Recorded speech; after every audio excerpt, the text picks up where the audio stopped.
Hello, and welcome to Saturday Sketch Club. My name is Will Iron, and we are here on site at the Royal Academy of Art in our Claw Learning Centre. So this is our second Saturday Sketch Club, and these are artist-led drawing workshops. And they are very much aimed at all levels, so it doesn't matter at all if this is your very first time drawing.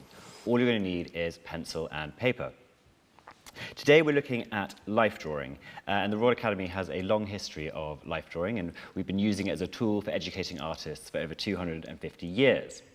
I should say that if you're doing life drawing on site here at the RA, we'll be working with a fully nude model. Today, due to the public nature of the session, our model Tom is going to be partially covered. Do use the chat, say hi, tell us where you're joining from.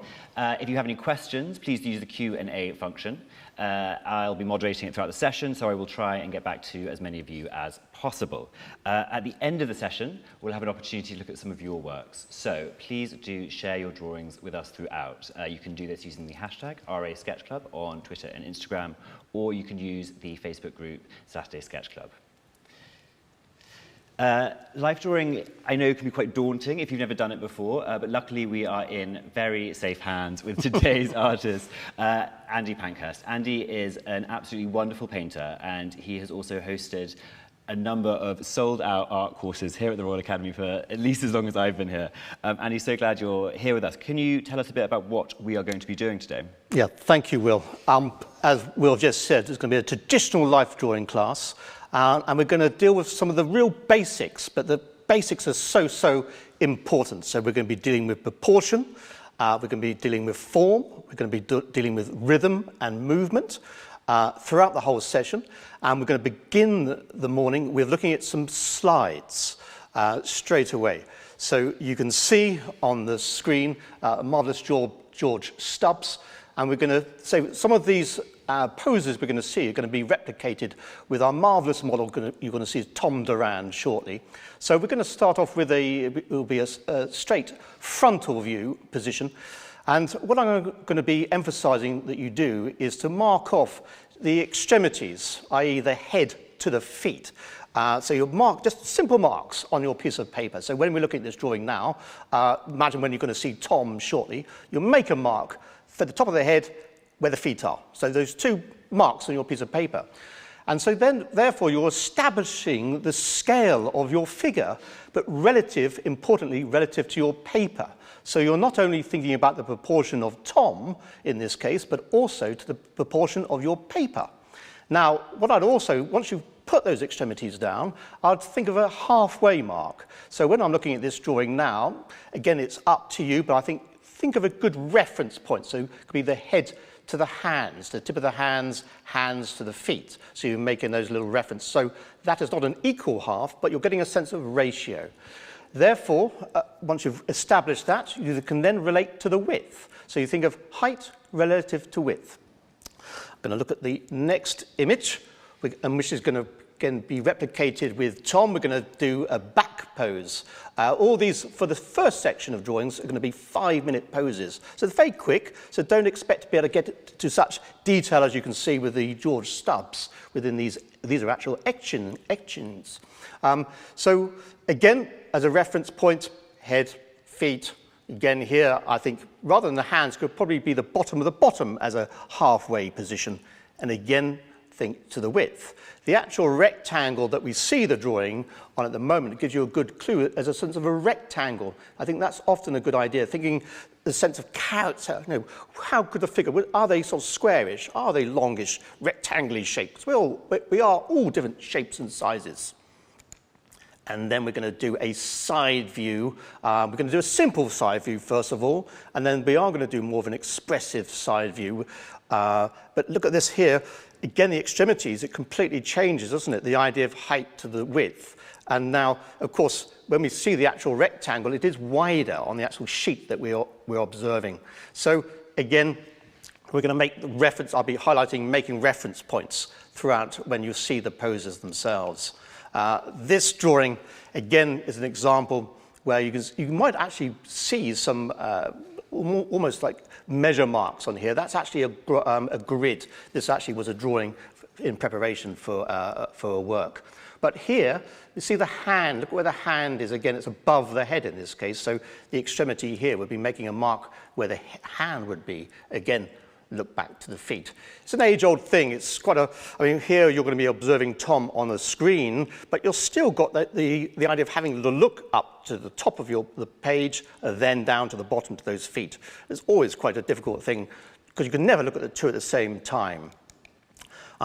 We will then begin to get into some quite expressive poses. In the second section, they're still reasonably quick, but we're going to have a little bit longer time. They're going to be at least 10 minutes. And I'm going to be emphasizing the form as well. So again, along with rhythm and movement. So here, we've got a lovely 2 poses on this sheet of paper.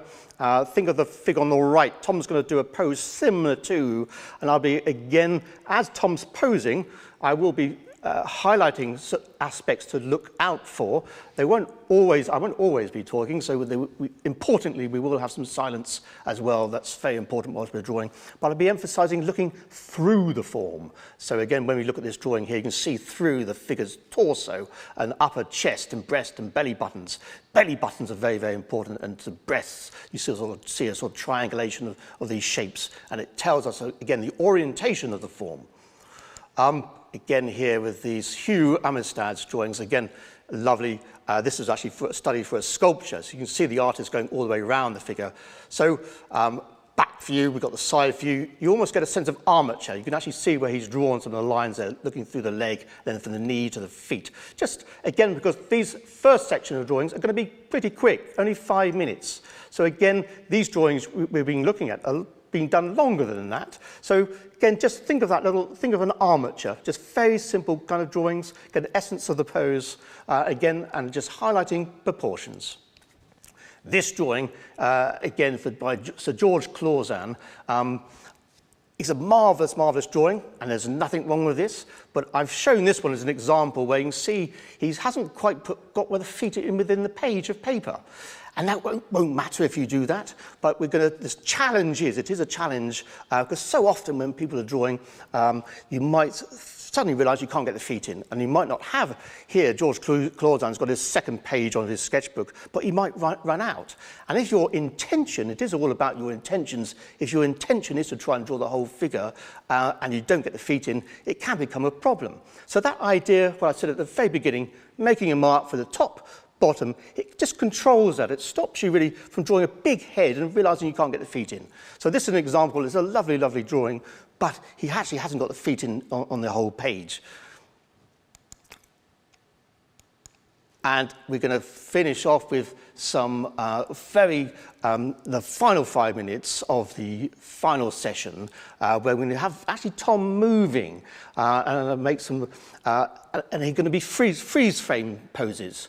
So again, these are little good examples of a figure actually moving, where the artist is trying to draw the figure moving. You won't have it quite as extreme as this, because I'll be saying freeze. And you want to have a few seconds, you maybe have a few seconds, you may have a bit longer than a few seconds, just to try and draw rapidly as much as you can the sense of the movement within the pose. And again, here we've got lovely ones again by George Clausan, working in the fields, again, lovely movement. And George Romney, again, almost freeze frame from the scene from Macbeth here. Again, think of when these were done.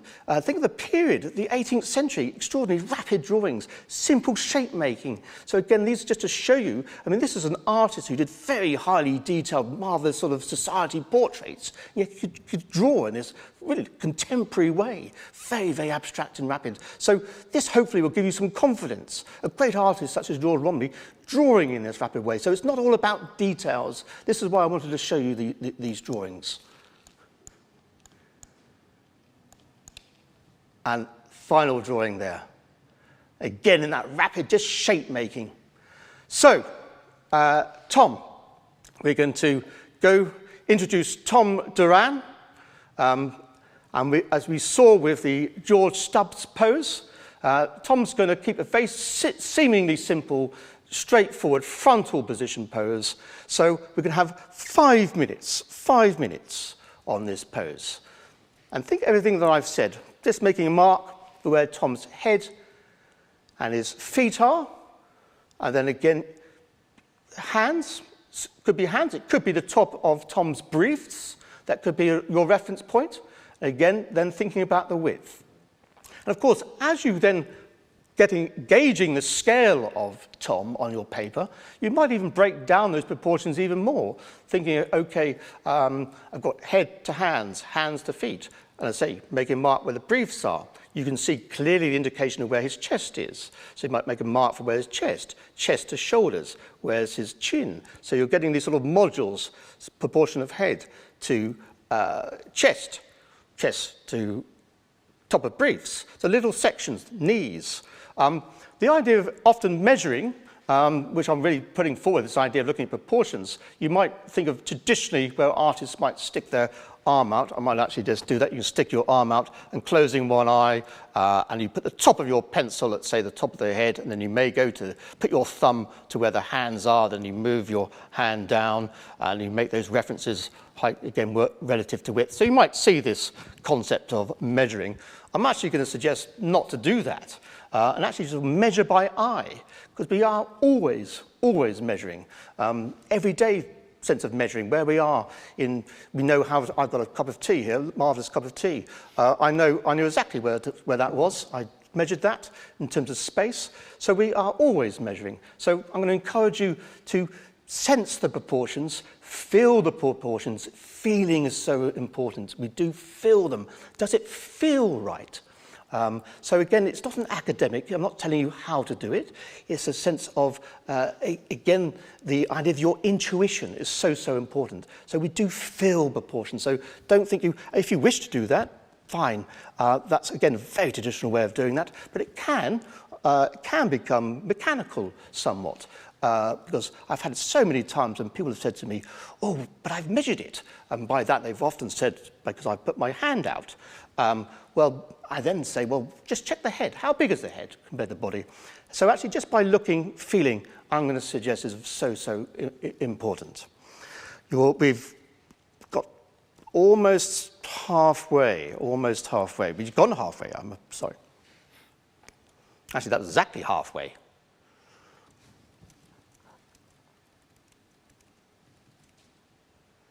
Think of the general shapes as well of Tom's hands. Again, it's a seemingly simple pose, but think of the head, almost the apex. It's all making sort of triangles to where his hands are. Can you think of those George Romney drawings that we just looked at, how he's just thinking about those sort of shapes. And think where the feet are. You look at where Tom's feet on the floor. Think about the back of the room as well. That mark down there could be very useful.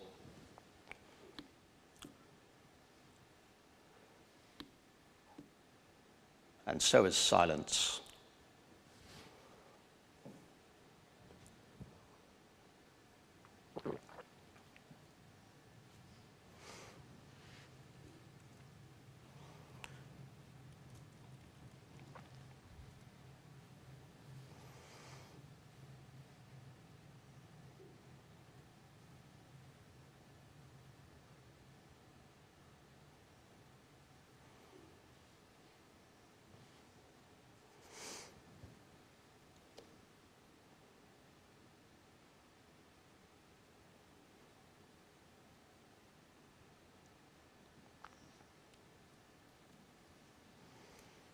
So you've got 1 minute, just 1 minute remaining.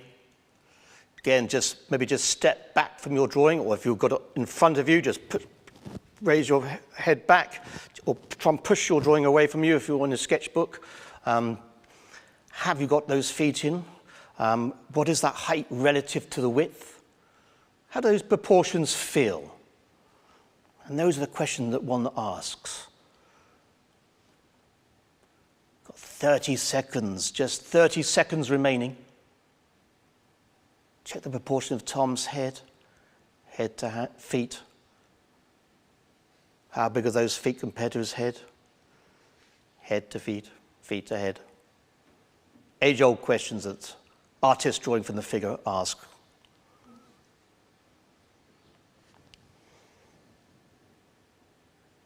Last few seconds.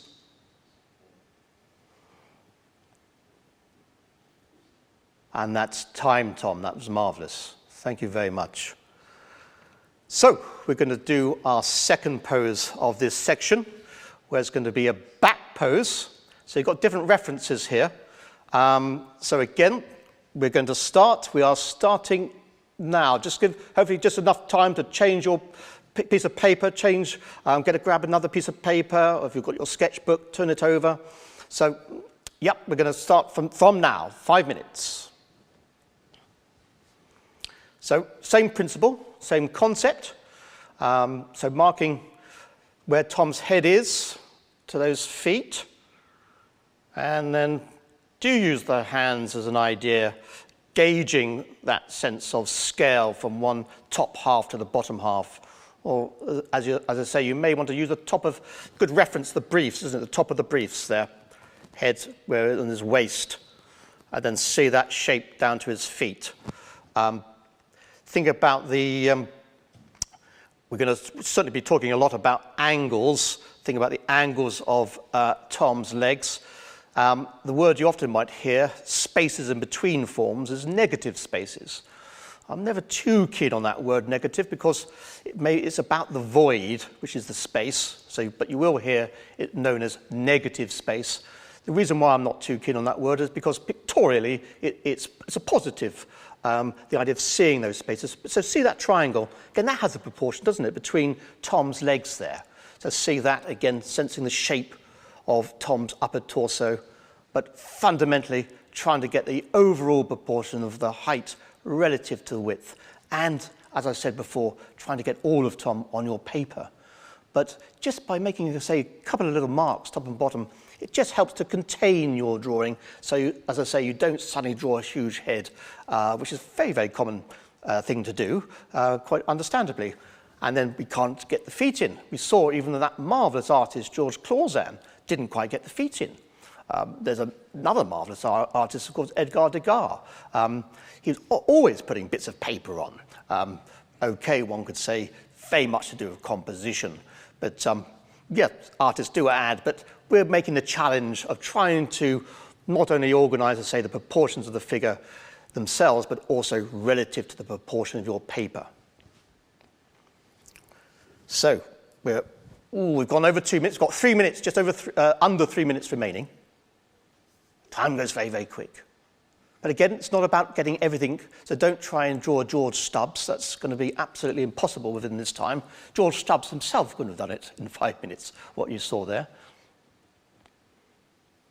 Andy, we've got a couple of questions about what pencils you recommend. And you know, as ever, it doesn't matter, you can use any pencils for these, but do you have any sort of tips from what you like to use? It is totally personal. I'm going to suggest using soft pencils. So again, it's a really good question. Again, think of a general traditional pencil as HB. That's a general pencil, but you can go up to sort of 8B at least. So the more Bs you have, the softer the pencil. You have more of the quality of line from hard to dark, more variation, the softer the pencil is. You'll find yourself, you do need a pencil sharpener with the softer pencils, because it does rub out, they do run down very quick. But personally, I would say experiment. I'm all for experimenting with your different materials. Great. Yeah, I mean, again, it's not about me, but I love 5Bs and 4Bs. Yeah, nice soft pencils. But I know artists who use 2H, almost like a silver point line. So again, very, very hard, but you have less gradation on that. But it is personal.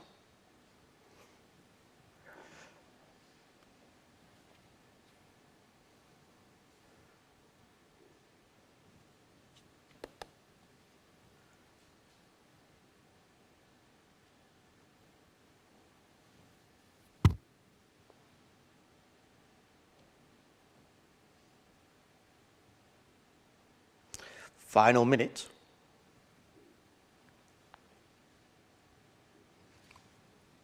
Again, good time just to put your drawing away from you, just to check it, to get some distance. Again, that thing, does it feel right? I'm emphasizing intuition. Good way of measuring. The idea, does it remind you of what you're looking at? That is a measurement. So it's not all about putting your arm out, as I say, taking off proportional measurements in that way. Feeling is a measurement.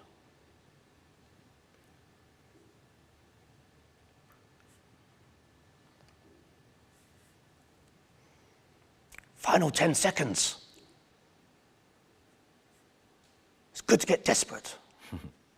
Final little marks can be so, so important. And that is time. Thank you, Tom. That was marvelous. So we're going to do our third pose.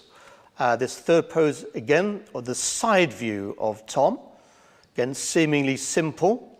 But again, just seeing the form anew, seeing very, very differently. Again, the principle is the same. Plotting off, it's all about the proportion. Head to those feet. And then, again, a good guide from that, you sense some reference mark. Again, it could be the top of the briefs there at Tom's waist. So you're gauging those two first marks, the extremities, head and feet. And then you say, okay, where would that waist be? So you're gauging a scale. Then you could start to break that overall proportion, each section up. So you could think, okay, the scale of head to chin, the chin's almost lining up with the shoulders there, shoulder to waist, or to the top of the briefs. Then again, you might think, okay, where are the knees? Where can I gauge those knees?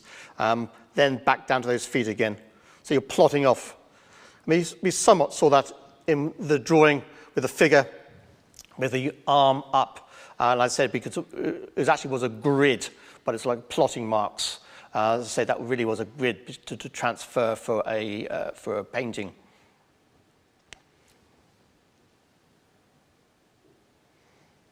So we've had a minute already.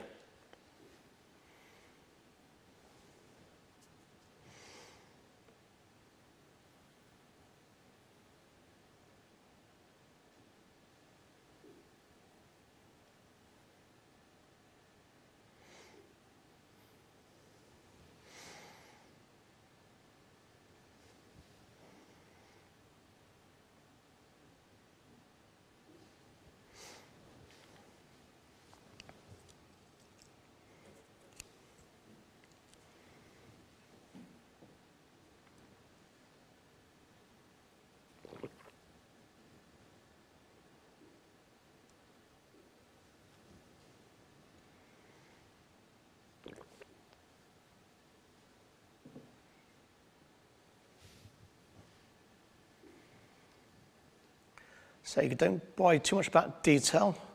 It's not about think about trying to see every eyelash, of course. It's just those simple proportions. You can't see his eyelashes. That's good. The drawing's not about that. So just think very simply. Almost these components.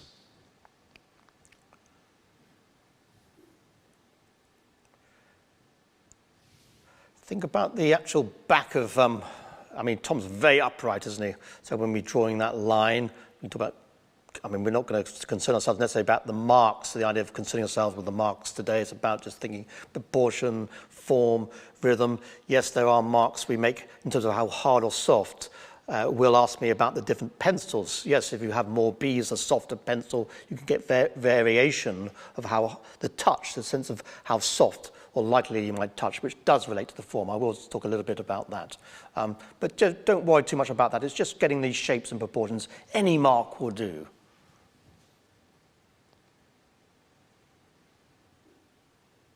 We've got just under 2 minutes. A couple of people here saying that even if they do put the marks down, they're still going over, or still going beyond when they get down to the feet. Have you got any tips for... Going beyond the paper? Yeah. Yes, I mean, even with making those reference marks, and that's to try and contain that. And of course, that still does, there is obviously flexibility with that, of course. It's always, the drawing is always in somewhat of a flux. I think the thing is just keep trying. So it's never, one's always learning, and it doesn't matter how many times you've done a drawing, every drawing is different. I feel I've never drawn before whenever I started drawing. So yes, don't worry if that hasn't happened. As I said, look at that lovely George Clausen. Yeah. I'm sure George Clausen actually did intend to try and draw that in that page. Say it doesn't matter if you don't, but that's the challenge. It's to get our brains thinking, say, both containing the proportion of the figure to the paper, because let's say there might be times when we do want to design that drawing and say, well, yeah, I do have to try and contain it. Yeah. It is an added problem because when we do think about it relating to the paper, it's not easy, absolutely not easy.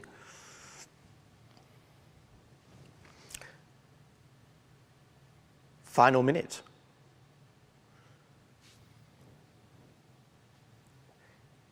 Yeah, so don't worry, but it is easier said than done, I can tell you. I mean, don't worry. I mean, I struggle as much as anybody.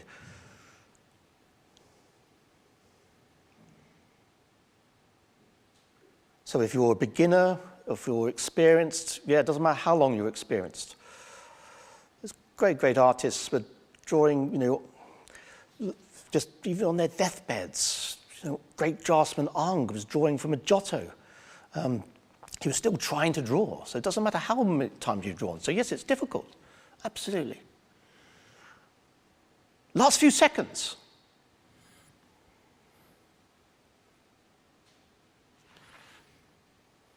And that is actually time, Tom. Thank you. So we're going to do a final pose of this section. It's going to be quite expressive. And again, 5 minutes. So again, now we still can plot off that attempt of trying to get the whole figure on the paper. That's marvelous, Thomas. Thank you. So we are starting now, 5 minutes. So that idea of plotting off the head to feet. But now do start to think about the rhythm and movement, and this is very much what we're going to be describing in the next section. So think of that amazing diagonal. So from when we go looking at Tom's head and drawing down to those feet. So when we look at Tom's, his right leg, the outstretched leg, almost drawing a line straight away through his body. So you've plotted off where the head is and the feet on your paper, but then I'm going to suggest to draw a lovely rhythm going through his body there. We can begin to see through his torso as well, to see through the center there, between his chest, that runs up through into his head. So just think of a lovely line, sweeping line going from head to feet. And of course, you mark off that reference, that somewhat halfway reference. And again, I think his top of his brief's a very good reference there. And then you can see into Tom's left leg. So as we look at the screen on the right-hand side, that leg, forward leg, bent leg, and see how, again, look at that angle. Remember that Hugh Amistad drawing with the two female figures where you had the side and the back. And you could see there's almost like the armature going through. So having a sense of that armature through the figure. So we are beginning now to think not only those proportions, we are thinking of the movement, the rhythm of the pose, the form of the pose. Which again, in the second section, we're going to have just slightly longer poses to be able to try and express some of the idea of the form much more. But these drawings don't have to be devoid of form. We are thinking about that through, say, the main idea of these poses. We're trying to get really the essence of the pose with these very quick drawings. And again, traditionally in a live class, we often we do these 5-minute drawings, what we might call a sort of a warm-up, get our brains really engaged, and really to stop me getting too detailed. So we are getting to the essence of the pose itself.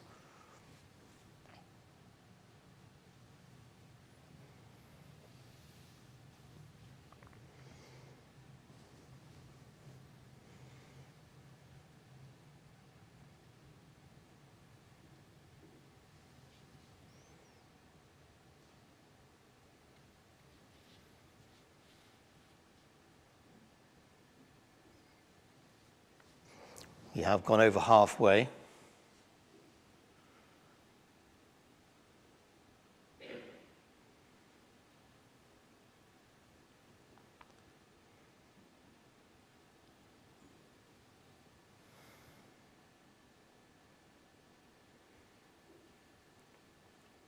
Again, every now and then just put the drawing away from you, so a bit of space from you and the drawing, checking these proportions.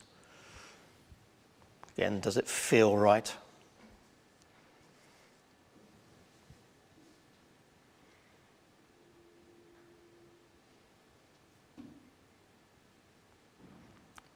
I mean, the feet look quite small here, don't they? When you look at Tom's feet, then to his head. So his head may look large, but it does when we look at the screen.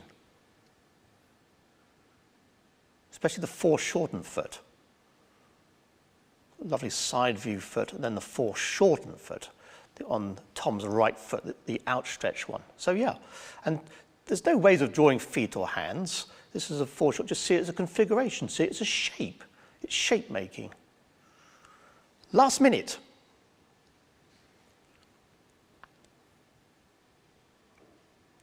See the angles of those arms, of course. Very expressive. So, got this, the width, your figure, hasn't it, compared to the previous side view, very thin, long and thin. Here now, look at that, the height relative to that width. You've got to get those expanse of where those arms are. Almost if one dropped a plumb line from Tom's left hand, his upright hand there, dropping that down, and almost imagine dropping that down vertically. It comes in front of his outstretched toe. That's quite a good way. Again, often thinking about that vertical dropping down. Same thing with his right arm on the left of the screen, dropping a vertical down. See where would that come to his back of his foot. Last few seconds. And that is actually time. Thank you, Tom. Fantastic. Thanks so much, Andy. That's great. Right, so we're now going to take a quick 5-minute pause. So we'll sort of reconvene at just after 11:05. Now's a great time to step away from your drawing, maybe put the kettle on.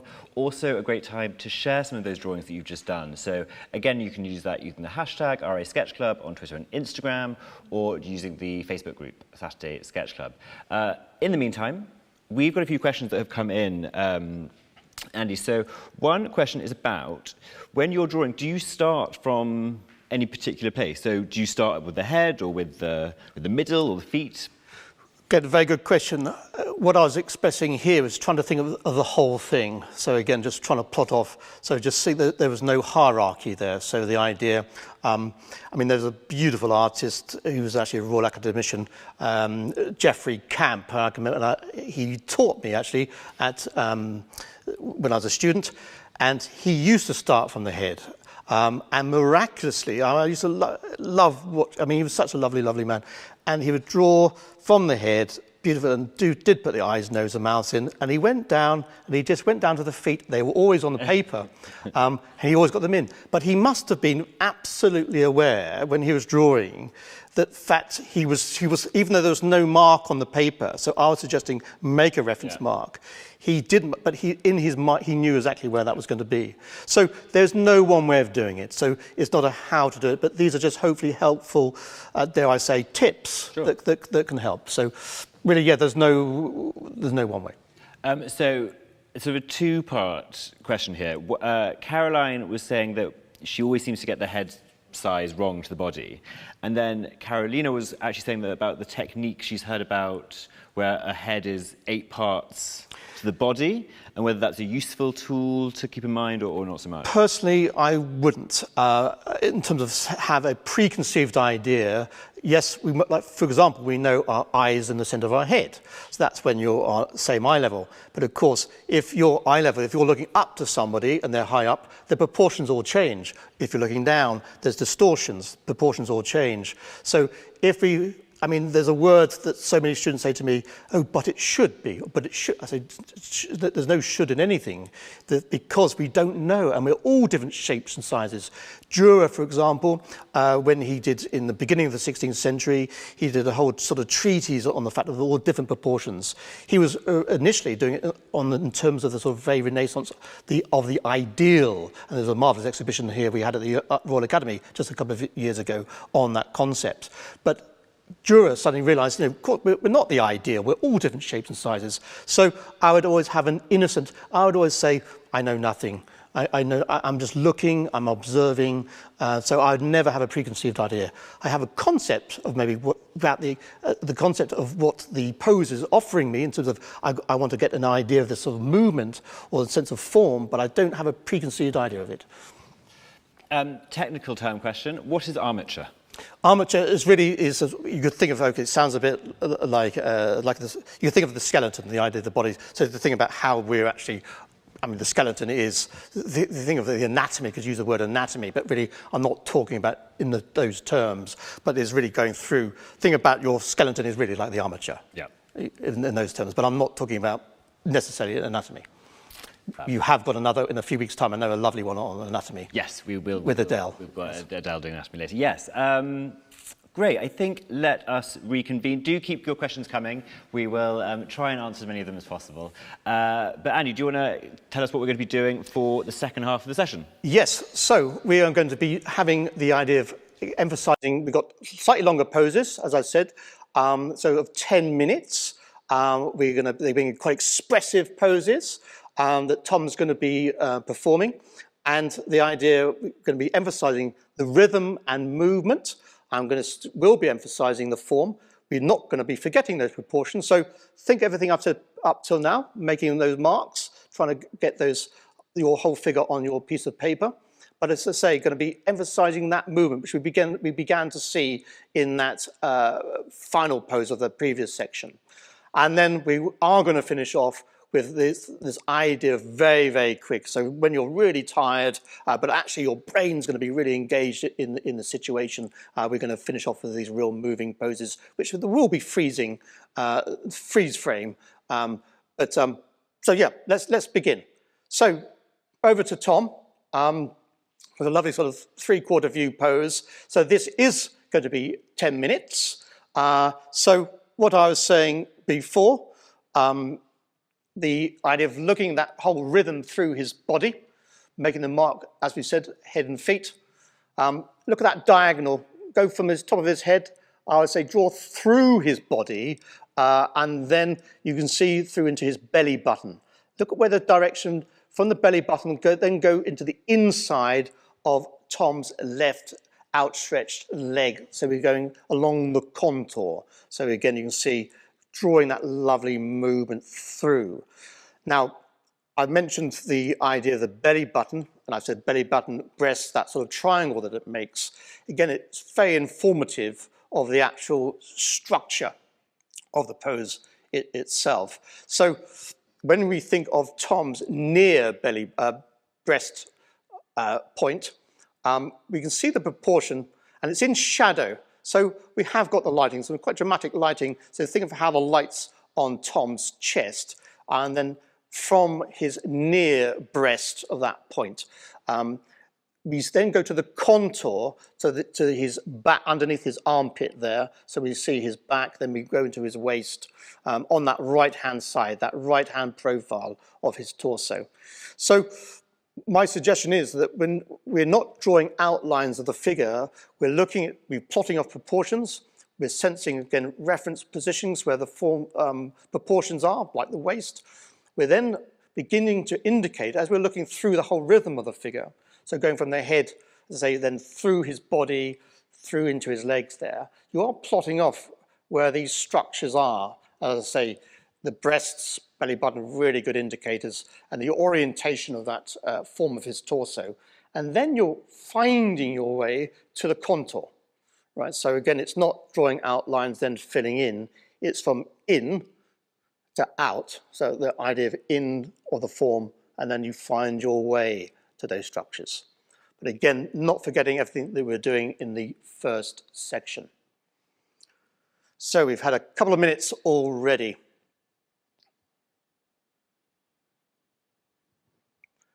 So therefore, 8 minutes remaining. So you've got more time. Still keep the same energy that you were doing with those 5 minutes. So the thing is not to kind of rest on your laurels, think, oh, I've got a bit extra time here. Yeah, no, there's still a sense of urgency because these are still very, very quick poses.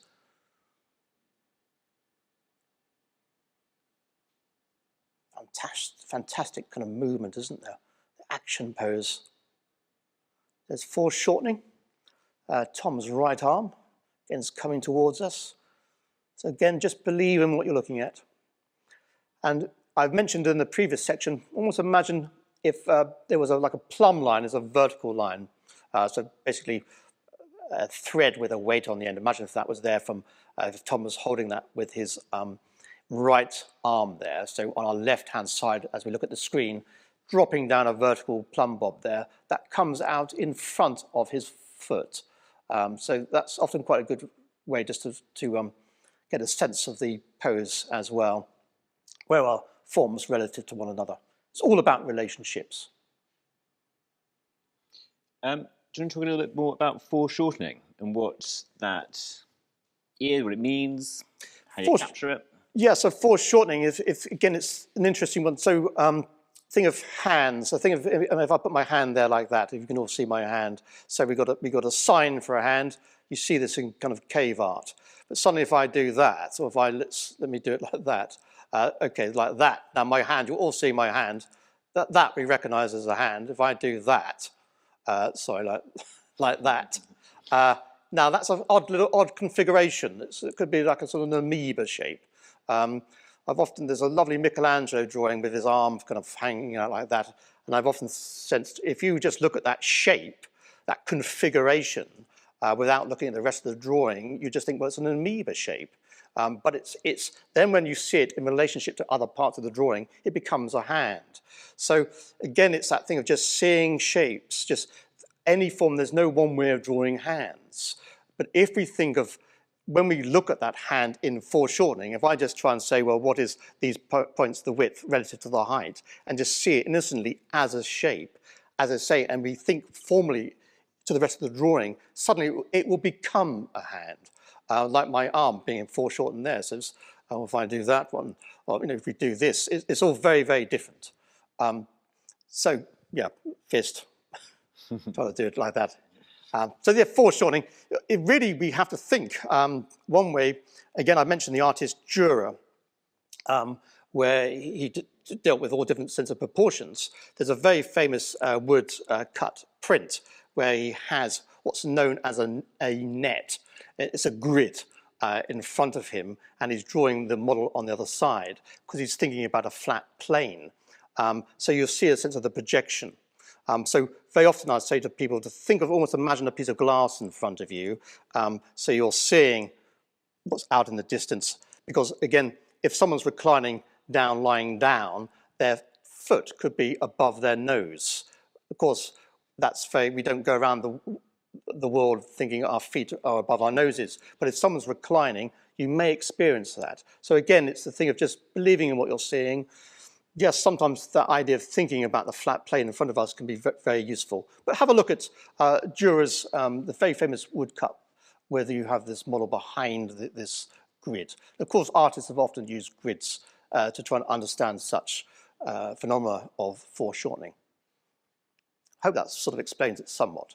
Yeah, fab. Thanks. And I mean, lots of people saying questions about sort of hands and feet and tips for them. But I think that's sort of quite good things to bear in mind. Just shapes, yeah. So it's an abstract. It is very abstract.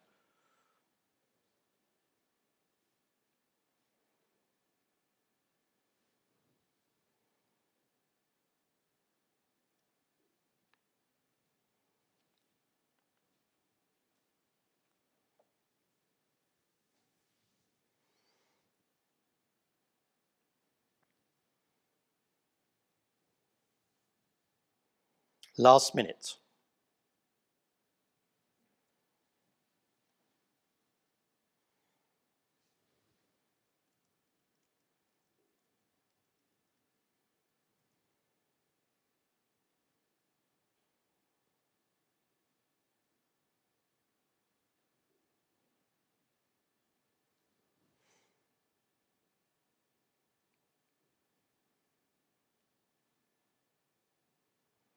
The last few seconds. Again, just check those. Does the pose feel right? And that is time, Tom. Thank you. So we're going to do a further pose. Again, quite expressive. And we're going to use an age-old life drawing apparatus, traditional life drawing prop of the broom. So no life drawing room should be without the broom. So, so important. So for our penultimate pose, our penultimate single pose of Tom now for 10 minutes. So include the broom, the important broom. So the broom is so, so important. So 10 minutes. So again, head, feet. Look at where Tom's feet are. One foot in front of the other. Which foot is closer to us?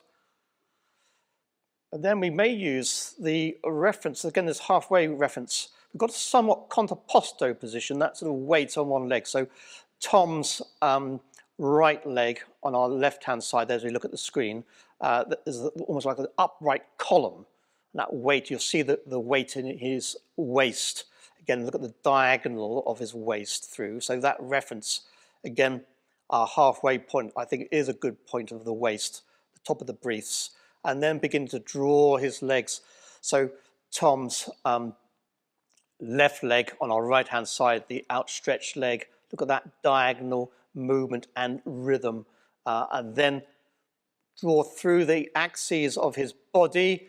Again, belly button up through his torso. Look how we go through the center of his torso, up into his neck. It begins to bend, doesn't it?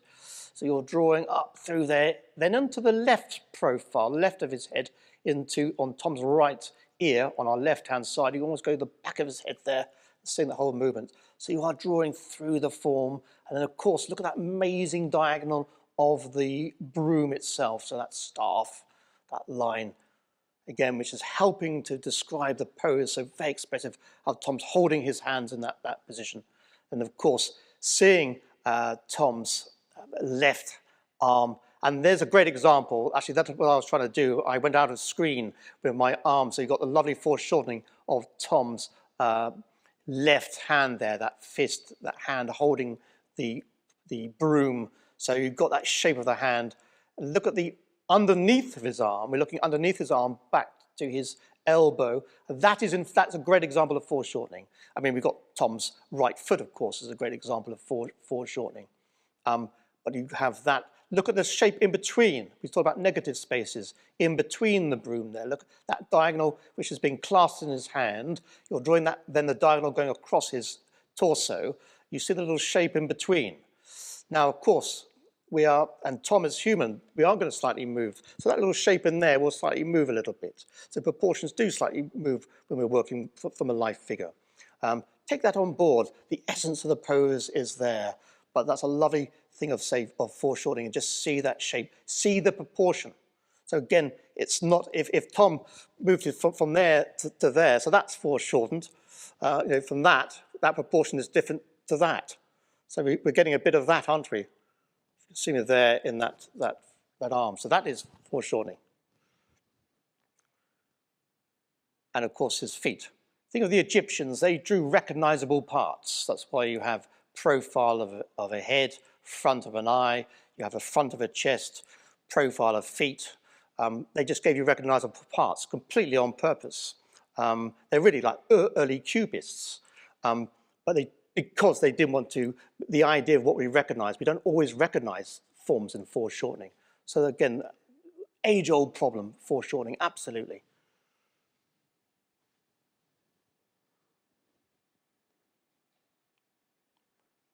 Yeah, and every now and then, just move your paper away. Keep that in. Keep it in check. At the end of the broom, there's a lovely just movement of his diagonal of his arm there. Look at the simple shapes. Think of head to the brush of the broom there. So Tom's right arm, right hand clasping to the actual brush. Look at that. Just check that angle. Got to look at these angles.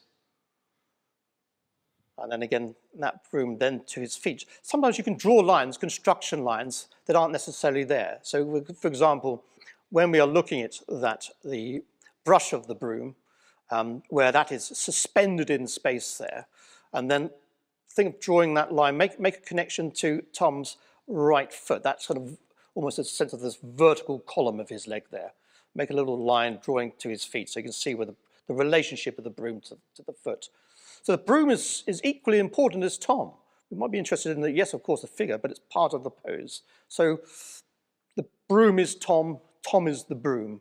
It's all equal in terms of the whole movement of the pose itself. Amazing sort of orientation. So we're just coming halfway. Just further 5 minutes, just 5 minutes.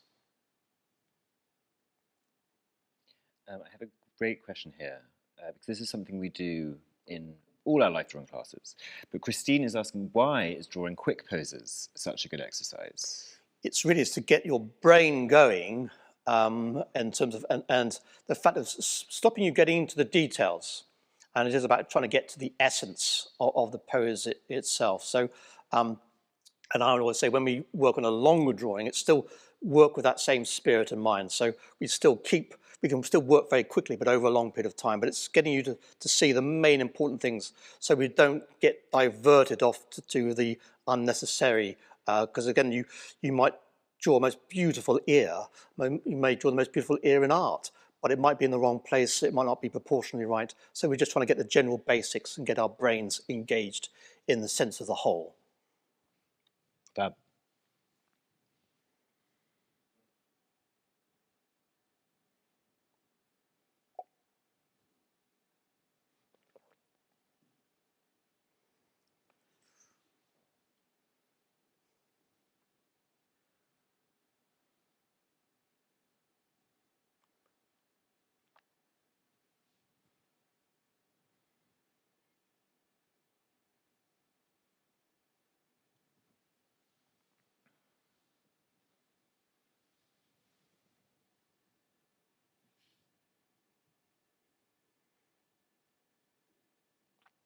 Those feet are important, aren't they?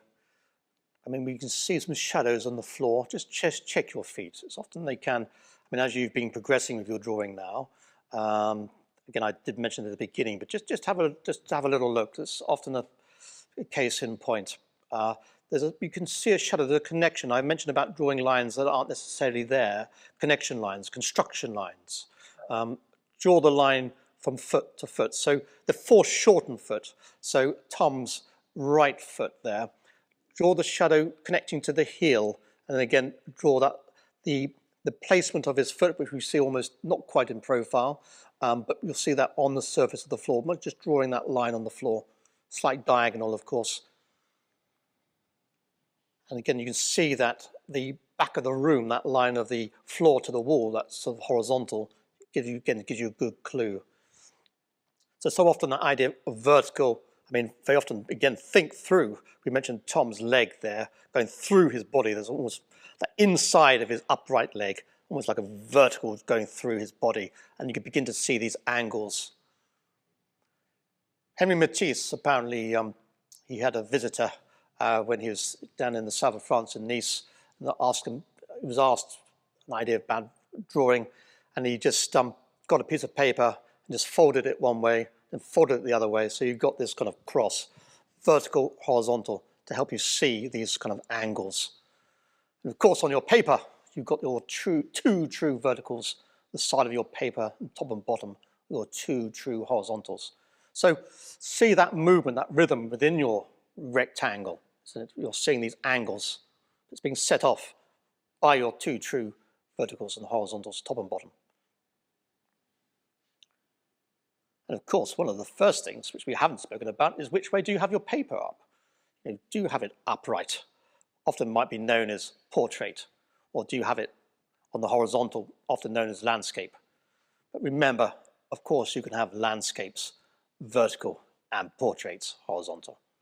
Again, don't have any preconceived ideas how it should be. So I would always say, never say should.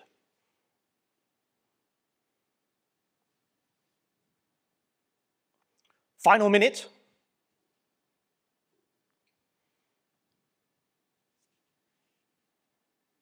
Again, be really tough on yourselves. Rubbers. I'm speaking about rubbers.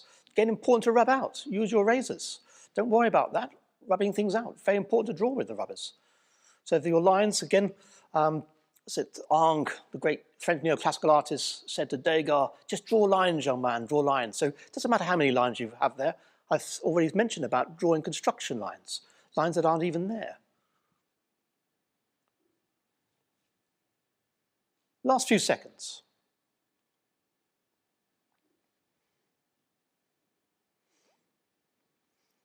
And that is time, Tom. Thank you. So we're going to get prepared with your paper. So this is going to be the final little, for 5 minutes to finish this second section of the morning.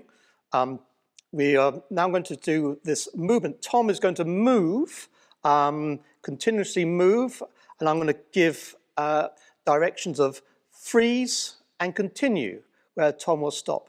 So when I say freeze, the idea is you try and draw the pose. You don't know how long the duration that's going to be. They're all going to slightly vary, but we're going to do this within 5 minutes. So you can think of that George Clausin drawing with those people working. So you may have your paper have lots of different figures on your paper. Okay, we're off, Tom. Freeze.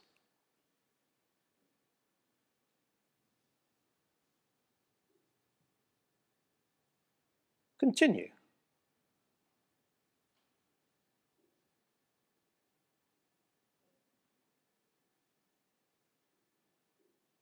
Freeze.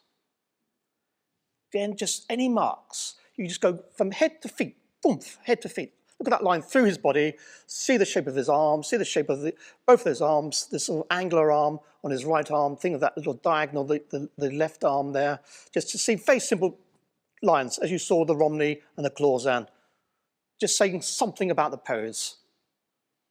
Continue.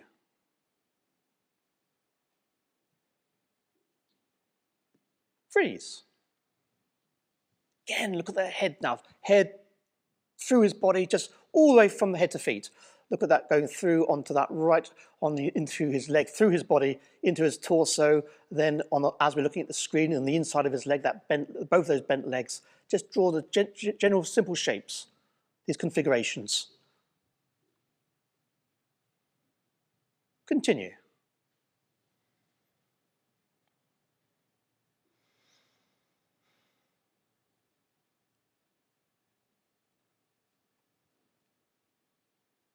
Freeze.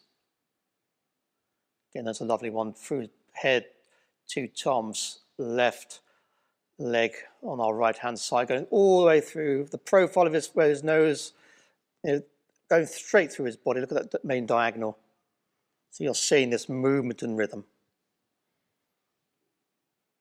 The triangle of his, think about his hands, his arms there, go for the apex of his head. If you draw to the left-hand side, his hands, again, lovely foreshortening, but just see it as a triangle shape, hand to the elbow, see a triangle shape, very similar to what you saw with the George Romney. So seeing shapes, very abstract. The design pattern of the movement within the pose. Continue.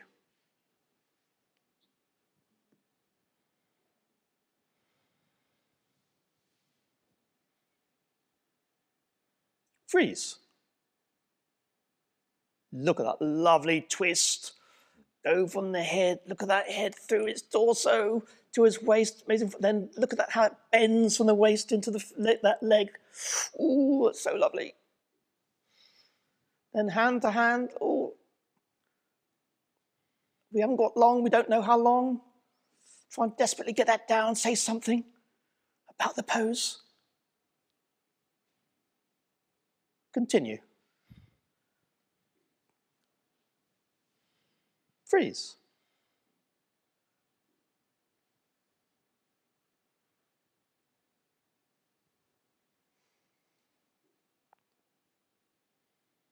Continue.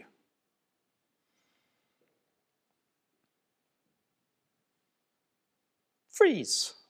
That's a lovely one as well, isn't it? Through his whole torso. Head again. Look at that lovely Tom's left leg as it's almost bending. Almost, how's he standing there? How's the balance? almost he's going to topple over, trying to say something. Look at that head, so all through the body to that far foot, that lovely movement. And look at the angle of his right leg there. Just trying to see that angle, one angle to the other angle. Amazing, just boom, boom, boom. Last few seconds, because this is going to be time. Thank you, Tom. Brilliant. Thank you so much, Andy. And Tom, thank you so much. That was fantastic. So I hope you managed to get some of those angles there, those freeze frames. We are now going to have a look at some of your work. We've had so many submissions, so thank you everybody who sent them in. If we can get those up on the screen. Andy, you've got your clicker, don't you? So we can have a look through some of your works now. I think just coming up. Well, that's lovely. This is Kay, fantastic Kay. Lovely of the frontal and the side view of Tom. Well, just terrific. You've got them on within the paper. Yep, lovely relationship from that halfway point. Yep, all I can say is just tremendous, Kay. Well done. You've got absolutely those proportions, the height relative to the width, and it feels good. It reminds me of when I was seeing Tom. So that's all that matters, isn't it? It reminds us. Well done, Kay. That's lovely. And we have Martin, or Martian kids, and 7-year-old son. Goodness me, that's amazing. Yep, as I say, it doesn't matter how old you are, how many years you've been drawing. Look at those tremendous, all those figures on the paper there. Well done. And 7-year-old son, that's tremendous. Really wonderful drawings. And Lily, again, lovely that movement, again, the proportions. I can see where you made the plotting marks, where the head and the feet. Again, well done, Lily. Well, this is tremendous, isn't it? Angela, that's almost like one of the drawings we've seen from the Royal Academy collection, and getting down to tone as well. It said so much within that time.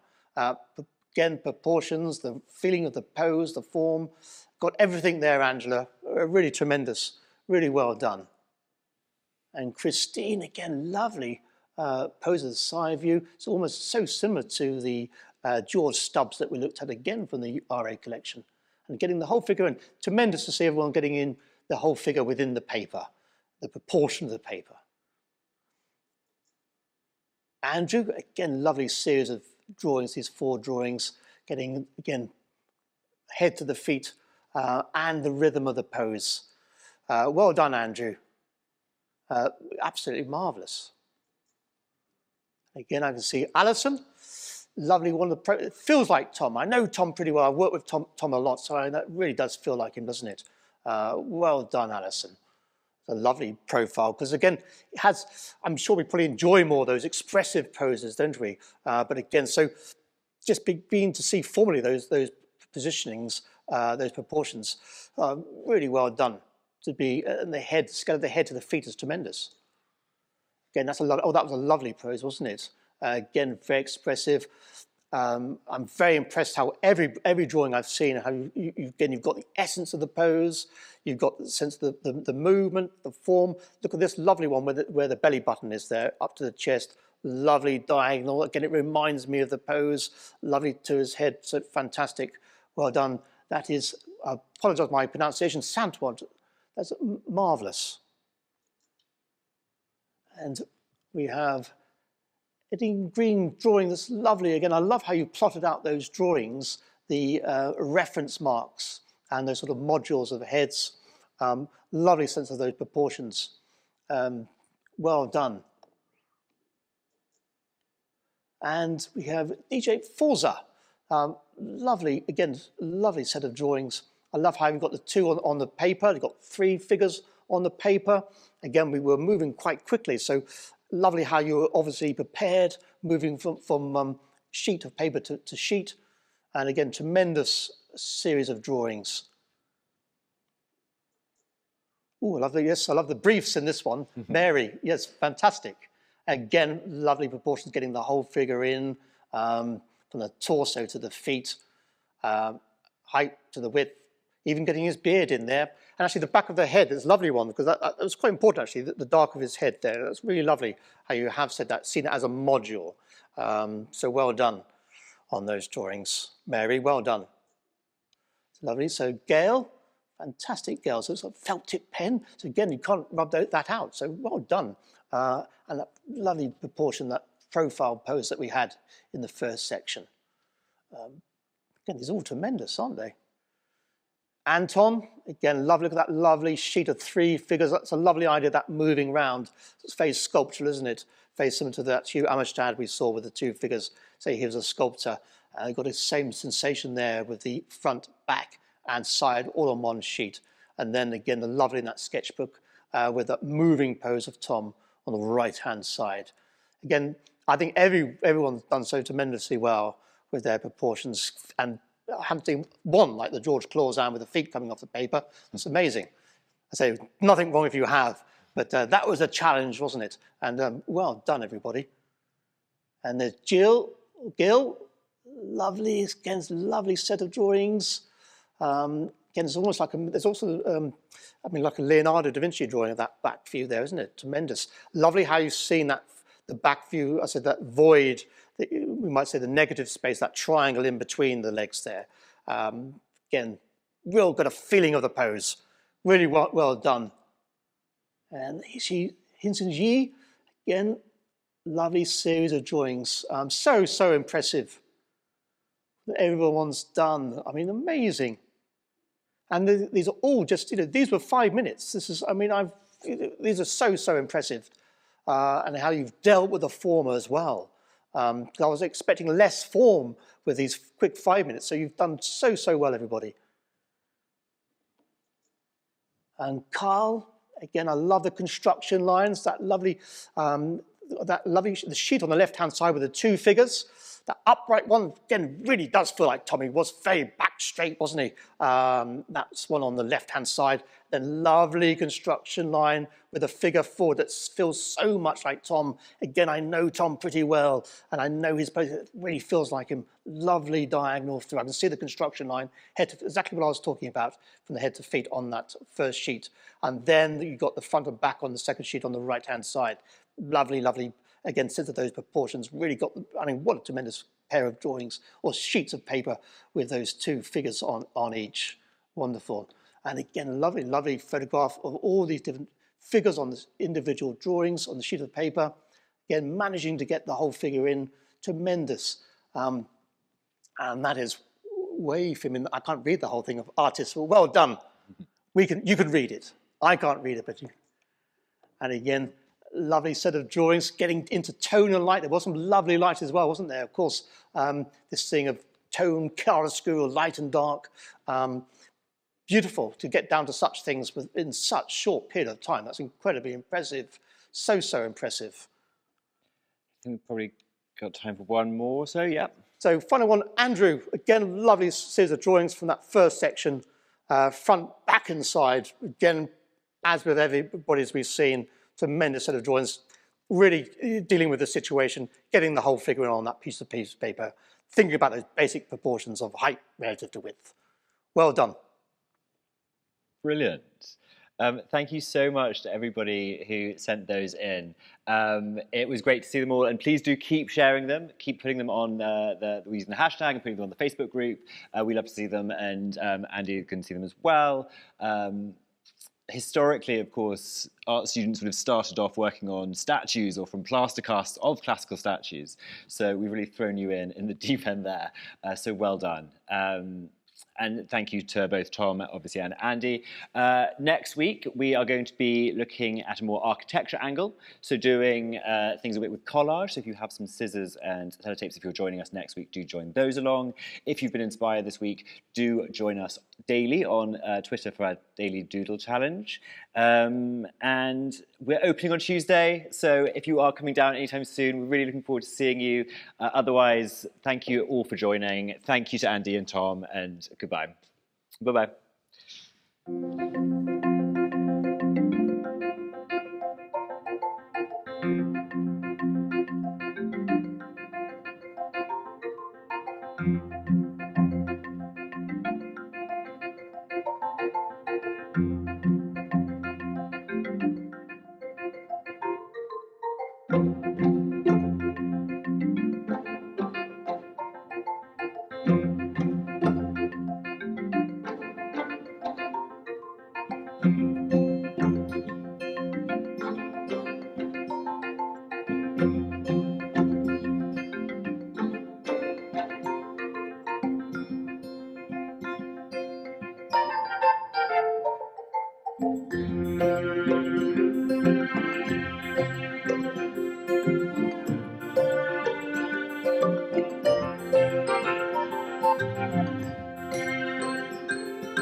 you.